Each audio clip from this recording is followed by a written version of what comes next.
Hello student, आज हम class 12 subject account chapter 6 में डिसॉल्वेशन ऑफ पार्टनरशिप फर्म। डिसॉल्वेशन किसे कहा जाता है? डिसॉल्वेशन को समापन कहा जाता है, विघटन कहा जाता है। क्या कहा जाता है? विघटन। मतलब जब पार्टनरशिप फर्म के जितने भी पार्टनर होते हैं वो अपने बिजनेस को आगे नहीं चलाना चाहते हैं, उस बिजनेस को बंद करना चाहते हैं, तो उसको डिसॉल्वेशन कहा जाता है ना। इसमें डिसॉल्वेशन पार्टनरशिप का भी होता है और डिसॉल्वेशन पार्टनरशिप फर्म का भी होता है। तो डिसॉल्वेशन पार्टनरशिप का कैसे होता है? जैसे कि 3 पार्टनर है तो उसमें से एक पार्टनर चला जाता है तो वो पार्टनरशिप क्या हो जाती है? टूट जाती है ना। पार्टनरशिप 3 व्यक्ति की पार्टनरशिप टूट जाती है लेकिन 2 व्यक्ति उसको चलाते हैं, तो वो डिसॉल्वेशन ऑफ पार्टनरशिप होता है। ठीक है। और डिसॉल्वेशन ऑफ पार्टनरशिप फर्म का मतलब ये है कि जितने भी फर्म के पार्टनर हैं वो अपने बिजनेस को कंटिन्यू नहीं चलाना चाहते हैं, फ्यूचर में उसको क्या करना चाहते हैं? बंद करना चाहते हैं, भविष्य में अपने बिजनेस को नहीं चलाना चाहते हैं, तो उसको डिसॉल्वेशन ऑफ पार्टनरशिप फर्म कहा जाता है। इसके अंदर क्या होता है कि जितनी भी बिजनेस की जितनी भी असेट्स होती है उनको क्या कर दिया जाता है? सोल्ड कर दिया जाता है, बेच दिया जाता है, और जितने भी लायबिलिटीज होते हैं उनका जो है कि पेमेंट कर दिया जाता है, और जो भी पेमेंट बचता है या लॉसेस बचती है वो आपस में डिवाइडेड कर लिए जाते हैं। अब डिसॉल्वेशन की मेथड समझना, आप इसके टाइप्स कौन कौन से हैं ध्यान समझना इसको आप। ठीक है। मेथड और टाइप्स ऑफ डिसॉल्वेशन ऑफ फर्म। ठीक है। सबसे पहले है विदाउट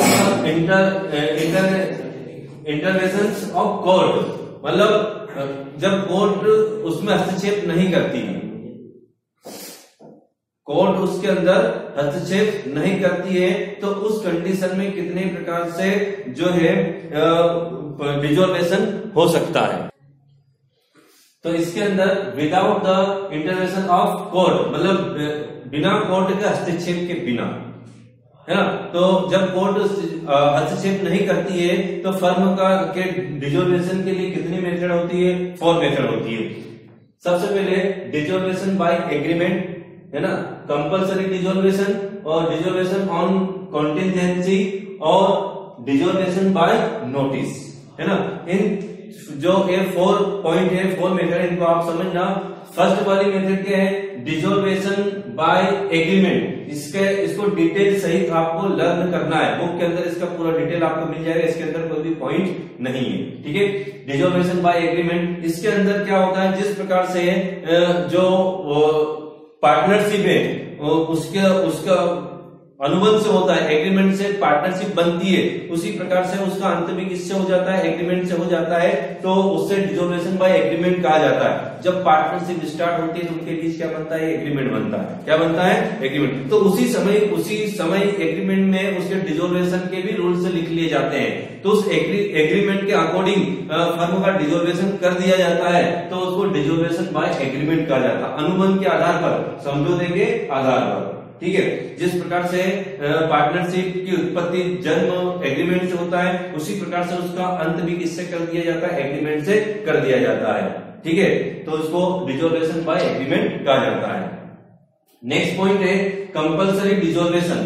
कंपल्सरी डिसॉल्वेशन जो है कि इसके 2 पॉइंट है, इंसॉल्वेंसी और इनलीगल बिजनेस, है ना। ये जो पॉइंट है इनको डिटेल सहित आपको लर्न करना है, और इसके जो डिटेल है वो आपको बुक के अंदर मिल जाएंगे। ठीक है। इंसॉल्वेंसी मतलब दिवालिया होना, कंपल्सरी डिसॉल्वेशन अनिवार्य डिसॉल्वेशन, फर्म का अनिवार्य डिसॉल्वेशन कब हो सकता है? फर्स्ट वाला पॉइंट है इंसॉल्वेंसी, जब कोई जो पार्टनर है वो मतलब दिवालिया घोषित हो जाता है। क्या हो जाता है? दिवालिया घोषित हो जाता है, इंसॉल्वेंसी हो जाता है, दिवालिया घोषित हो जाता है, तो फर्म का अनिवार्य समापन कंपल्सरी डिसॉल्वेशन करना बहुत जरूरी हो जाता है। ठीक है। उसके बाद क्या है? Illegal business. इलीगल बिजनेस किसी फैक्टर से या किसी घटना घटित होने से यदि बिजनेस क्या हो जाता है? इलीगल हो जाता है, तो बिजनेस का कंपल्सरी डिसॉल्वेशन करना अनिवार्य हो जाता है, उसको फिर समाप्त करना जरूरी हो जाता है। और इसके अंदर एक बात इसके अंदर ध्यान में रखना है, लीगल बिजनेस के अंदर किसी संस्था या किसी पार्टनरशिप के 3-4 बिजनेस है, उसमें से कोई इलीगल हो जाता है तो वो बिजनेस बंद हो जाता है, लेकिन पार्टनरशिप समाप्त नहीं होती है। कोई पार्टनरशिप ऐसी है जिसके 4 या 5 बिजनेस है अलग अलग टाइप्स के, है ना, तो वो एक बिजनेस यदि इलीगल हो जाता है, जो इलीगल बिजनेस होता है वो बंद हो जाता है, और जो दूसरे बिजनेस है वो क्या रहते हैं, चालू रहते हैं। ठीक है, तो इनके डिटेल आपको बुक के अंदर मिल जाएंगे। ये 3 मार्क्स में क्वेश्चन पूछे जा सकते हैं। What is meant by dissolution by agreement, what is meant by compulsory dissolution. ठीक है, नेक्स्ट पॉइंट है इसका डिसोल्यूशन ऑन कॉन्टिजेंसी। कॉन्टिजेंसी का मतलब क्या होता है, आकस्मिक, एकदम करना पड़ता है। मतलब जब जो फर्म का जो डिसोल्यूशन है वो एकदम अचानक करना पड़ता है, पहले से कोई प्लानिंग नहीं थी उसके लिए, पहले से उसे समाप्त करने की कोई प्लानिंग नहीं थी, लेकिन एकदम अचानक उसको डिसोल्यूशन, फर्म का डिसोल्यूशन करना पड़ता है। तो ऐसी कौन कौन सी कंडीशन है, ये पॉइंट है इनके डिटेल बुक के अंदर है, डिटेल सहित लर्न करना है इनको। फर्स्ट वाला पॉइंट क्या है, डेथ ऑफ अ पार्टनर। यदि किसी पार्टनर की मृत्यु हो जाती है तो डिसोल्यूशन ऑफ कॉन्टिजेंसी, आकस्मिक डिसोल्यूशन करना पड़ता है, क्योंकि मृत्यु होती है वो क्या होती है, एकदम होती है, पहले से कोई प्लानिंग थोड़ी होती, पहले से कोई बताता थोड़ी है, कोई डेट थोड़ी फिक्स कर देता है, अचानक होती है ना डेथ, तो डिसोल्यूशन करना पड़ता है। यदि किसी पार्टनर की डेथ हो जाती है तो कौन सा डिसोल्यूशन करना पड़ता है, कॉन्टिजेंसी, आकस्मिक। ठीक है, उसके बाद क्या है, इंसॉल्वेंसी ऑफ अ पार्टनर। ये पॉइंट दोनों में चलेगा। यदि कोई लीगल रूप से, वैधानिक तौर से यदि कोई इंसॉल्वेंसी हो जाता है कोई पार्टनर, तो फर्म का कॉन्टिजेंसी डिसोल्यूशन करना पड़ता है। नेक्स्ट पॉइंट है expiry of the period. Expiry of the period मतलब जो पार्टनरशिप यदि एक परमानेंट पीरियड के लिए बनाई गई है, एक फिक्स्ड पीरियड के लिए बनाई गई है, 2 इयर्स, 3 इयर्स, 4 इयर्स, जैसे कि 3 इयर्स के लिए बनाई गई है, और वो 3 इयर्स कंप्लीट जैसे होते हैं वैसे ही ये उसका कॉन्टिजेंसी डिसोल्यूशन करना पड़ता है। अब चाहे उसका वर्क पूरा हुआ हो या ना हुआ हो, वो यदि कौन सी है, फिक्स्ड पीरियड के लिए यदि बनाई गई है और वो पीरियड समाप्त हो जाते हैं, खत्म हो, 3 साल के लिए बनाई गई है और 3 साल हो जाते हैं, तो उसका डिसोल्यूशन ऑफ कॉन्टिजेंसी करना पड़ता है। ठीक है, fulfilment of objective. Fulfilment of objective किसी उद्देश्य के लिए बनाई गई है, कोई ऐसा गोल है उसके लिए बनाई गई, कोई उद्देश्य के लिए बनाई गई है, और वो लक्ष्य, वो गोल, वो उद्देश्य जब प्राप्त हो जाता है तो उसका जो कि कॉन्टिजेंसी डिसोल्यूशन करना पड़ता है, आकस्मिक समापन करना पड़ता है ना। ठीक है, उसके बाद resignation of a partner. Resignation of partner, यदि कोई तुरंत क्या दे दे, त्याग पत्र दे दे, रिजाइन दे दे फर्म से। मान लो कि 2 पार्टनर है, 3 पार्टनर है, 2 पार्टनर है, और किसी एक पार्टनर अचानक क्या दे दिया, रिजाइन दे दिया फर्म से, तो उसका फिर फर्म का डिसोल्यूशन करना बहुत जरूरी रहता है। ये कौन सी कंडीशन होती है, कॉन्टिजेंसी वाली, आकस्मिक, एकदम, है ना। Death of partner, insolvency of a partner, expiry of the period, है ना। उसके बाद क्या है, फुलफिलमेंट ऑफ ऑब्जेक्टिव और रेजिग्नेशन ऑफ अ पार्टनर, त्याग पत्र देना, रिजाइन देना। ठीक है, उसके बाद डिसोल्यूशन बाय नोटिस।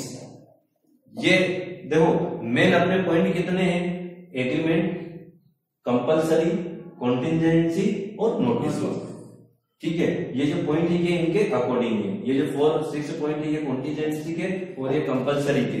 ठीक है, तो ये इस प्रकार से इन चारों के क्वेश्चन बन सकते हैं।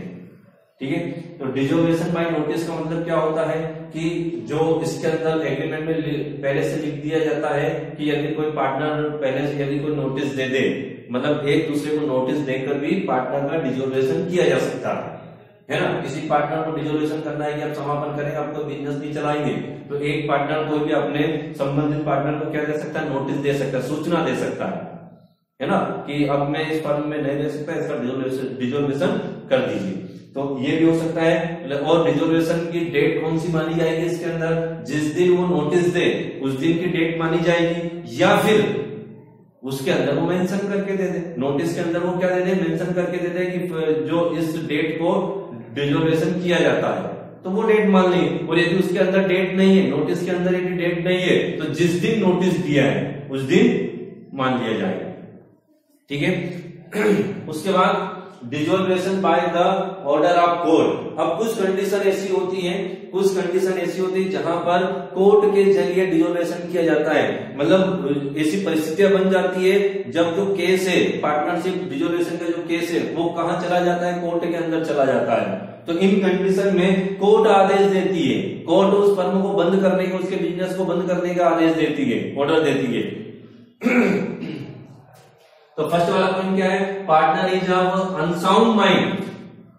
पार्टनर इज अनसाउंड माइंड मतलब पागल हो जाता है। जब कोई पार्टनर क्या हो जाता है, पागल हो जाता है, तो ऐसी कंडीशन में वो केस कहां चला जाता है, कोर्ट में चला जाता है, और कोर्ट उस फर्म को डिसोल्यूशन का ऑर्डर देती है। ठीक है, उसके बाद क्या है, permanent incapability of a partner. मतलब परमानेंट तरीके से यदि कोई पार्टनर अयोग्य घोषित हो जाता है कि अब पार्टनरशिप के लायक नहीं है, तो उस कंडीशन में जो है कि कोर्ट आदेश देती है डिसोल्यूशन का। ठीक है, उसके बाद है ब्रीच ऑफ पार्टनरशिप एग्रीमेंट। मतलब यदि कोई पार्टनर क्या करता है, एग्रीमेंट के विरुद्ध वर्क करता है, जो एग्रीमेंट में लिखा उसके अनुसार कार्य नहीं करता है, एग्रीमेंट के विरुद्ध कार्य करता है ना, अपने जो पार्टनर से दुराचार व्यवहार करता है, गलत व्यवहार करता है, तो ऐसी कंडीशन में कोर्ट उस फर्म को डिसोल्यूशन का ऑर्डर देती है। ठीक है, और उसके बाद क्या है, कंसिस्टेंट लॉस। कंसिस्टेंट लॉस का मतलब क्या, कंटिन्यू लॉस यदि होती है कि यदि बिजनेस हमेशा क्या चलता है, हानि में चल रहा है, लगातार हानि में चल रहा है, तो इस कंडीशन में वो केस कोर्ट में चला जाता है, कोर्ट उस फर्म को डिसोल्यूशन का ऑर्डर देती है। ठीक है, उसके बाद है ट्रांसफर ऑफ इंटरेस्ट। मतलब जो अपना जो हित है, अपना जो हिस्सा है, वो किसी तीसरे व्यक्ति को भेज देता है। अब जो पार्टनर है पहले उनसे पूछना पड़ता है, उसके बाद वो सोल्ड कर सकता है, लेकिन उनकी कोई सहमति नहीं होती है, और उसके बावजूद भी वो अपना जो हिस्सा है, अपना जो शेयर है, किसी तीसरे व्यक्ति को बेच देता है। तो इस कंडीशन में जो कोर्ट है वो क्या कर सकती है, डिसोल्यूशन का ऑर्डर दे सकती है। इनको आपको डिटेल सहित लर्न करना है। अब यदि ये 3 मार्क्स में आते हैं तो आप इसमें 4 पॉइंट लिख देना, और यदि 4 मार्क्स में आते हैं तो फिर 5 पॉइंट लिख देना डिटेल सही। ठीक है, ओके, थैंक यू।